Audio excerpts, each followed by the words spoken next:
ಈಗ D K Shivakumar ಅವರು ಈ ಕೆಲಸವನ್ನು ಮಾಡ್ತಾ ಇಲ್ಲ. ನಾನು ಏನು ಕೇಳ್ತೀನಿ ಅಂದರೆ, ಎಷ್ಟೋ ಮುಖ್ಯಮಂತ್ರಿಗಳ ಅವಧಿ ನಾವು ಗಮನಿಸಿದ್ದೀವಿ, ಮಳೆ ಬರೋಗಿಂತ ಕಿತ್ತಾಟ ಇರುತ್ತೆ, ಅದು ಇದೆಲ್ಲ ಮಾತಾಡ್ತಾರೆ. ಈಗ ರೈತ ಮುಖಂಡರುಗಳು, ಕನ್ನಡದ ಮುಖಂಡರು ಒಂದೇ ಮಾತು ಹೇಳಿದ್ರು. ಅವರು ಏನಂತ, ಡಿಸ್ಟ್ರೆಸ್ ಫಾರ್ಮಲ್ಲ ನೀವು ಯಾಕೆ ಮಾಡಿಲ್ಲ? ಈಗ ನೆಕ್ಸ್ಟ್ ಮಳೆ ಬಂದುಬಿಡಲಿ, ಈಗ ದೇವರದಿಂದ ಮಳೆ ಬರಲಿ, ಬೇರೆ ವಿಚಾರ. ಅದು ಮಳೆ ಬಂತು ಅಂದರೆ ಮತ್ತೆ ಇನ್ನೊಂದು ವರ್ಷಕ್ಕೆ ನೋಡ್ಕೊಂಡು ಬಿಡು, ಜೋರಾಗಿ ಮಳೆ ಬಂದುಬಿಡ್ತಪ್ಪ, ಎಲ್ಲ ಡ್ಯಾಮ್ ತುಂಬೋಗ್ಬಿಟ್ಟಿವೆ, ಬಿಡ್ತಾ ಇದ್ದೀವಿ, ಬಾಗಿನಕ್ಕೆಲ್ಲ ನಿಂತುಬಿಡ್ತೀರಿ. ಅಲ್ಲಿ ಎಲ್ಲೇಳಿ ಅಣೆಕಟ್ಟೆಗಳ ಮುಂದೆ ಬಾಗಿನ ಬಿಡೋಕ್ಕೆ ನಿಂತ್ಕೊಂಡ್ಬಿಟ್ರೆ ಡಿಸ್ಟ್ರೆಸ್ ಫಾರ್ಮುಲಾ ಇಲ್ಲ, ಇನ್ನೊಂದು ವರ್ಷ ತಾನು ನೋಡು. ಹೀಗಾಗಿನೇ ಸಂಕಟ ಸೂತ್ರ ಸ್ವಾಮಿ. ಕ್ರಿಕೆಟಲ್ಲಿ ಮಳೆಯಿಂದ ಜೋರಾಗಿ ಮಳೆ ಬಂದುಬಿಟ್ರೆ ಡಕ್ವರ್ತ್ ಲೂಯಿಸ್ ಅಂತ ಒಂದು ನಿಯಮ ಮಾಡ್ತೀವಿ ನಾವು, ಯಾರು ಗೆದ್ದ ಯಾರು ಸೋತ ಅಂತ ಹೇಳೋಕ್ಕೆ. ಇಲ್ಲ ಡಿಸ್ಟ್ರೆಸ್ ಫಾರ್ಮುಲಾ ಮಾಡಲ್ಲ ನಾವು ಅಂತ ಹೇಳಿದ್ರೆ ನೋಡಿ. ಮೊನ್ನೆ ನಮ್ಮ ಒಂದು ಇಲಾಖಾವಾರು ಸಭೆ ನಡೆದಾಗ ಈ ವಿಷಯ ಪ್ರಸ್ತಾಪ ಆಗಿದೆ. ಈ ನಿಟ್ಟಿನಲ್ಲಿ ಚರ್ಚೆ ಮಾಡಿಬಿಟ್ಟು ಅವಕಾಶ ಏನಿದೆ, ನಾವು ಸುಪ್ರೀಂ ಕೋರ್ಟಲ್ಲಿ ಒಂದು ಮಾರ್ಗ ಹುಡುಕ್ಬೋದಾ ಅಂತ ಈ ಬಗ್ಗೆನೂ ಚರ್ಚೆ ಆಗಿದೆ. ಇದ್ರ ಬಗ್ಗೆ ನಾವು ಒಂದು ಕಾನೂನು ಒಂದು ನಿಮಿಷ ನೀವು ಮಾತಾಡ್ಬೇಕಾದ್ರೆ ಸುಮ್ಮನಿದ್ವಿ ನಾವು, ನೀವು ಕೇಳಿಸ್ಕೋಬೇಕು. ಕಾನೂನಿನಲ್ಲಿ ಜಾಗ ಹುಡುಕಿ ಇದಕ್ಕೊಂದು ಡಿಸ್ಟ್ರೆಸ್ ಫಾರ್ಮುಲಾಗೆ ಒಂದು ಆ ನಿಟ್ಟಿನಲ್ಲಿ ಕೆಲಸ ಮಾಡೋಕ್ಕೆ ನಮ್ಮ ಸರ್ಕಾರ ಪಣ ತೊಟ್ಟಿದೆ, ಮಾಡೇ ಮಾಡ್ತೀವಿ. ಸೆಕೆಂಡು ಸರ್, ಇವಾಗ ನಮ್ಮ ಮಿತ್ರರು ಹೇಳ್ತಾ ಇದ್ರು ಡಿ ಕೆ ಶಿವಕುಮಾರ್ ಡೆಲ್ಲಿಲಿ ಏನು ಮಾಡ್ತಿದ್ರು ಅಂತ. ಹೌದು ಸ್ವಾಮಿ, ಬೆಳಗ್ಗೆ ರಾಜ್ಯದ ಅಧಿಕಾರಿಗಳು, ಗೌರವ್ ಗುಪ್ತಾ ಅವರು ಮತ್ತು ರಾಮಲಿಂಗಾರೆಡ್ಡಿ ಅವರು ಮತ್ತು AG ಅವ್ರ ಜೊತೆ ಎಲ್ಲ ಕೂತ್ಕೊಂಡು ನಮ್ಮ ರಾಜ್ಯದ ವಸ್ತುಸ್ಥಿತಿ ಏನೇನಿದೆ ನೀವು ಬಲವಾಗಿ ಮಂಡಿಸಿ ಇದನ್ನು ತಡೆ ತಗೊಂಬನ್ನಿ ಅಂತ ಮಾತಾಡಿದ್ದಾರೆ. ನಿಮಗೆ ಮಾಹಿತಿ ಇಲ್ಲ ಅನ್ಸುತ್ತೆ, ಮಾತಾಡಿದ್ದಾರೆ. ಒಂದು ನಿಮಿಷ ಪ್ಲೀಸ್,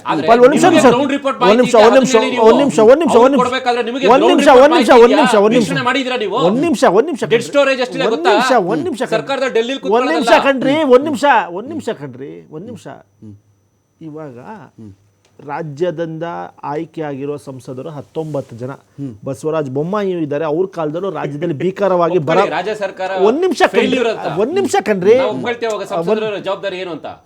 ರೀ, ಸ್ವಲ್ಪ ಮಾತಾಡ್ಬೇಕಾದ್ರೆ ಕೇಳಿಸ್ಕೋಬೇಕಂದ್ರೆ ನೀವ್ ಯಾಕೆ ಸ್ವಲ್ಪ ಬಿಜೆಪಿ ಜೊತೆ ಸೇರ್ಕೊಂಡ್ಬಿಟ್ಟು ರಾಜ್ಯ ಸರ್ಕಾರ ಜವಾಬ್ದಾರಿ ಏನ್ ಮಾತಾಡ್ರಿ ಅಂದ್ರೆ ನೀವು ಸಂಸದರ ಬಗ್ಗೆ ಮಾತಾಡ್ತಾ ಇದ್ದೀರಾ. ಹೌದು ಸ್ವಾಮಿ, ಅವ್ರಿಗೇನು ಅಲ್ಲಲ್ಲ, ಏನ್ ಫೇಲ್ಯೂರ್ ಆಗಿದೆ? ಸುಪ್ರೀಂ ಕೋರ್ಟ್ ವಿರುದ್ಧವಾಗಿ ಹೋಗ್ಬಿಟ್ಟು ನಿಂತ್ಕೊಳಕ್ ಆಗತ್ತ ನಾವು?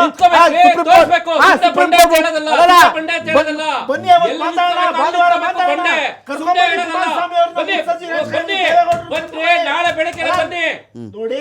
ಬೆಳಗ್ಗೆ ಸಾವಿನ ಮನೆಯಲ್ಲಿ ರಾಜಕೀಯ ಮಾತಾಡಬಾರ್ದು ಅಂತ ನಾವು ಸುಮ್ಮನಿದ್ದೀವಿ.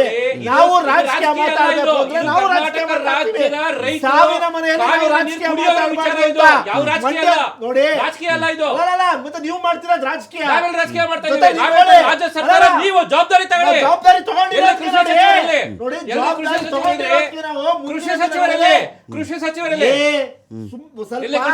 ಕೃಷಿ ಸಚಿವರು ಯಾರವ್ರೆ? ನೀರಾವರಿ ಸಚಿವರಿಗೆ ಗಾಳಿ ಗಂಧ ಗೊತ್ತಿದ್ಯಾ? ಗಾಳಿ ಗಂಧ ಗೊತ್ತಿದ್ಯಾ? ಆಗಿರ್ಬೋದು ಎಲ್ಲ ಗೊತ್ತು. ಕಾವೇರಿ ನೀರಾವರಿ ಮಂಡ್ಯ ಒಂದು ಇಂಡಸ್ಟ್ರಿ ತಗೊಂಬರಕ್ಕಾಗಿಲ್ಲ.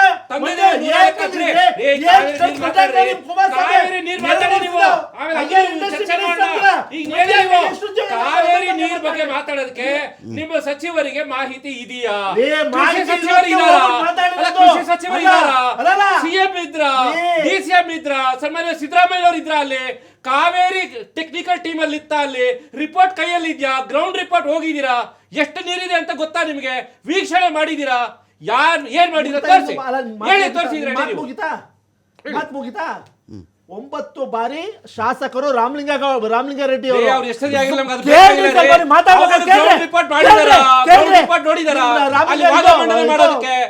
Ground report ನೋಡಿದಾರ? ಹೇಳಿ, ಎಲ್ಲೋಗಿದ್ದಾರೆ ಹೇಳಿ. ರಾಮಲಿಂಗಾರೆಡ್ಡಿ ಅವರು 9 ಬಾರಿ ಶಾಸಕರು. 10 ಬಾರಿ ಆಗ್ಲಿ ನಮಗದು ಬೇಡ. ಕೃಷಿ ಸಚಿವರಲ್ಲಿದ್ದಾರೆ, 2 ಬಾರಿ CM ಆಗಿದ್ದಾರೆ.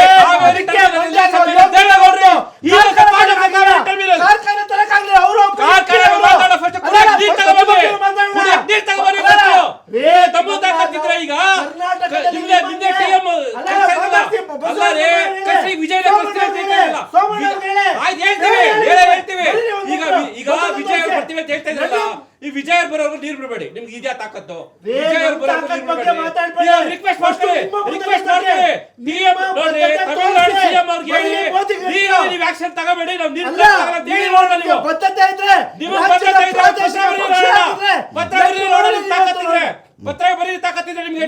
ನೀವು ತಮಿಳ್ನಾಡು ಗೊತ್ತಾ, ಪತ್ರ ಬರೀರಿ, ನಮ್ಮಲ್ಲಿ ಬರ ಇದೆ, ಕುಡಿಯಕ್ ನೀರಿಲ್ಲ, ದಯಮಾಡಿ ಅರ್ಥ ಮಾಡ್ಕೊಳ್ಳಿ ಅಂತ ಒಂದು ಅಫಿಷಿಯಲ್ ಪತ್ರ ಬರೀರಿ, ತಾಕತ್ತಿದೆ. ಮಂಡ್ಯದ ಸಂಸದರು ಕುಮಾರಸ್ವಾಮಿಗೆ ಬರ್ತೀವಿ, ಬದ್ಧತೆ ಇದ್ರೆ ನಾವು ಬರ್ತೀವಿ. ನರೇಂದ್ರ ನಾವು ಮೋದಿಗೆ ಬರ್ತೀವಿ. ಕೊಡಬೇಕು. ನಾವು ಬರ್ತೀವಿ, ಒಪ್ಕೊಳ್ತಾ ನಾವು ಇದ್ದೀವಿ. ಕೊಡಲ್ಲ ನೀವು ಅಂತ ತಾಕತ್ತಿದ್ರೆ ಒಪ್ಕೊಳ್ಳಿ. ನಿಮ್ಮ ಬದ್ಧತೆ ತೋರಿಸಿ. ನಾನು ಒಪ್ಕೊಳ್ತಾ ಇದ್ದೀನಿ, ನಾವು ಬರ್ತೀವಿ, ನಾವು ಬರ್ತೀವಿ ರೀ, ಬರ್ಸಿ ನಾವು ಬರ್ತೀವಿ. ಮತ್ತೆ, first ನೀವು ರಾಜ್ಯ ಬರ್ಸಿ. ಸರ್ಕಾರ ಬರ್ಸಕ್ಕಾಗತ್ತೆ? ಅದೇ ನೀವು first ರಾಜ್ಯ ಬರ್ಸಿ. ಸರ್ಕಾರ ಚರ್ಚೆ ಮತ್ತೆ ಬರ್ಸಕ್ಕಾಗತ್ತೆ? ಮುಂದುವರಿಸ್ತೀನಿ. ನಾನು ಚರ್ಚೆ ಮತ್ತೆ ಮುಂದುವರಿಸ್ತೀನಿ. ಎಕ್ಸೆಲ್ PU ಕಾಲೇಜು ಗುರುವಾಯನಕೆರೆ ಪ್ರಾಯೋಜಿತ ಅಖಾಡ ಬಿಗ್ ಫೈಟ್ ವಿಶೇಷ ಮತ್ತೆ ಮುಂದುವರಿಯುತ್ತೆ.